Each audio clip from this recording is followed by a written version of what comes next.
Question number 2 में पहले box है, फिर क्या है 13 है, फिर क्या है, फिर बॉक्स है, फिर क्या है 3 है। याद रखिए इस तरह के मैथ को बनाने का आपको ये याद होना चाहिए कि दो चीजें कंफर्म पता होनी चाहिए, ठीक है। एक है ए का मान, ठीक है, ए का मान, और दूसरा क्या है डी का मान। अब सवाल यहाँ पर जो भी इतने सारे बॉक्सेस बने हुए हैं इसमें से दो चीज तो दिया ही हुआ है, चाहे जितने भी बॉक्सेस हों, लेकिन कम से कम दो पद दिए हुए होंगे। देखिए यहाँ भी दो पद, यहाँ दो पद है, यहाँ दो पद, सब में दो पद है ना। इन्हीं दो पदों के मदद से आपको क्या करना है, ए का मान और डी का मान को क्या कर लेना है, ज्ञात कर लेना है। फिर से सुनिए, ए का मान और डी का मान अगर आप निकालने में कामयाब हो जाते हैं तो इसमें से किसी भी बॉक्स को क्या कर सकते हैं, आसानी से भर सकते हैं, ठीक है। क्योंकि अगर मान लो ए और डी पता है और यहाँ बोलेगा कि 1 2 3 ये तीसरा पद ज्ञात कीजिए, तो आप क्या कीजिएगा, a + 2d कर दीजिएगा, पता चल जाएगा। उसी तरह से मान लो ये पांचवा पद है तो कहेगा a5 निकालिए, तो a + 4d। अब इसमें a पता होना चाहिए और d पता होना चाहिए तभी ना। तो इसका मतलब ये हुआ कि a और d का काम, यानी a और d को पहले निकालना है, चाहे जैसे भी निकालें। और कैसे निकालेंगे, जो दो पद दिए गए हैं उसी की मदद से निकालेंगे, है ना। वो दो पद आपको जैसे कि यहाँ देखिए, मान लीजिए यहाँ है ना, ये a1 आपका क्या है, खाली है, a2 में एक मान दिया हुआ है, a3 फिर से खाली है और a4 एक मान दिया हुआ है, ठीक है। तो सबसे पहली बात हम लोग करेंगे कि दिया है, क्या करेंगे, दिया है में a2 दिया हुआ है, कितना दिया हुआ है भाई, 13 दिया हुआ है ना। और एक क्या दिया हुआ है, a4 दिया हुआ है, कितना दिया हुआ है, 3 दिया हुआ है। कोई दिक्कत इसमें? हाँ, निकालना क्या है बताइए, a1 और a2। अब इसके लिए क्या करेंगे बताइए, a2 से जो मान निकलेगा, ठीक है, a2 से जो मान निकलेगा तो इसी के लिए हम लोग सबसे पहले लिखेंगे अब, है ना। a2 के लिए क्या लिख सकते हैं बताइए, a2 के लिए ये a2 बराबर जो दिया हुआ है 13, इसके लिए क्या लिखेंगे, a + d बराबर 13। a2 क्या बोला जाएगा, a + d, इसको मान लेंगे समीकरण 1। उसी तरह से a4 को क्या बोला जाएगा बताइए, हाँ, a4 बराबर 3 लिखा हुआ है ना, तो लिखेंगे a + 3d बराबर 3, इसको मान लेंगे समीकरण। दो समीकरण हम लोगों को मिल गया, है ना। कोई जरूरी नहीं है कि आपको मान रखने के लिए है, एक नंबर में भी मान रखने के लिए था, आसानी से निकल गया। अब इसमें दो समीकरण बन गए। आप लोगों को बताए हैं दो चर वाला अगर दो समीकरण मिल जाए तो उसको कई विधि से हल कर सकते हैं। एक ग्राफीय विधि है, एक विलोपन विधि है, प्रतिस्थापन विधि है ना, सब पढ़ चुके हैं। बताइए इन दोनों समीकरणों को हम लोग किस विधि से हल करें, बताइए।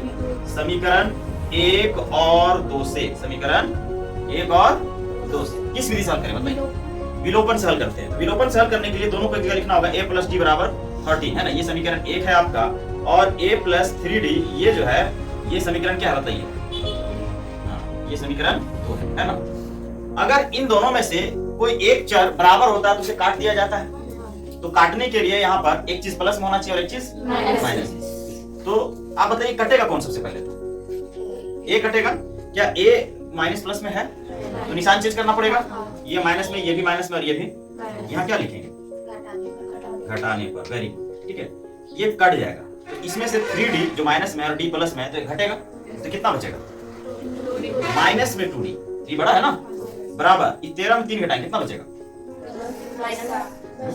सिर्फ 10 बचेगा। 2 1 का 2, 2 बचे, d का मान कितना आ गया, -5। ये माइनस जो है वो अंक में आ जाता है, ठीक है। तो d का मान निकल गया। अब हमें और क्या चाहिए, a का मान भी पता करना पड़ेगा। तो जो d का मान आया उसको किसी समीकरण में रख दीजिए। क्या लिखेंगे, समीकरण 1 में d का क्या रखने पर, d का मान रखने पर। तुम्हें लग रहा होगा कि भाई हम लोगों को बॉक्स भरना है, ये हम लोग समीकरण कर रहे हैं विलोपन विधि। तो इसमें आप किसी भी विधि का उपयोग करिए, आपको सिर्फ मान याद करना है दो चीजों का, a और d। चाहे आप जैसे निकालें, a और d आपको निकालना है, ठीक है। तो समीकरण 1 में अगर मान रखते हैं तो एक क्या है, a + d बराबर 13, ठीक है। a का मान निकालने के लिए a को लिखेंगे, d का मान कितना आया बताइए, -5 आया है, ठीक है, बराबर 13 लिखेंगे। a प्लस माइनस क्या हो जाएगा, माइनस बराबर 13, तो a बराबर क्या हो जाएगा, 13 + 5। इसका मतलब हुआ कि a बराबर कितना हो गया, 18। a बराबर क्या हो गया, 18। अब हमें जो है दोनों चीजों का मान मालूम है, 18 और, तो इस प्रकार अब हम जो भी चाहते हैं, है ना, उसको निकाल सकते हैं। इस प्रकार देखिए, इस प्रकार क्या क्या निकालना है, पहला कौन सा निकालना है, खाली स्थान का नाम क्या है, a1। तो a1 यानी कि a ही है ना, a1 यानी कि a है, तो a क्या है, 18, ठीक है। ये आपको निकल गया, ठीक है। उसी प्रकार से दूसरा चीज क्या निकालना है बताइए, एक तो ये निकालना है, दूसरा क्या निकालना है, क्या निकालना है, a3 निकालना है, a3, है ना। तो a3 निकालने के लिए क्या करेंगे बताइए, a3 निकालने के लिए कितना लिखेंगे आप, a + 2d। a का मान कितना है, 18। 2 × d का मान कितना आ गया है बताइए, -5, ठीक है। तो ये क्या हो जाएगा, 18 और प्लस माइनस 5 दूनी 18 में 10 घटाएंगे 8, वेरी गुड। तो अतः हमें जो बॉक्सेस भरने थे उन बॉक्सेस में पहला नंबर में क्या भरा जाएगा बताइए, कौन सी संख्या भरी जाएगी 18, दूसरा में दिया गया है 13 और तीसरा में कौन सा भरा जाएगा बताइए, ये कितना गया 8, चौथा में क्या दिया हुआ है 3, ठीक है ना।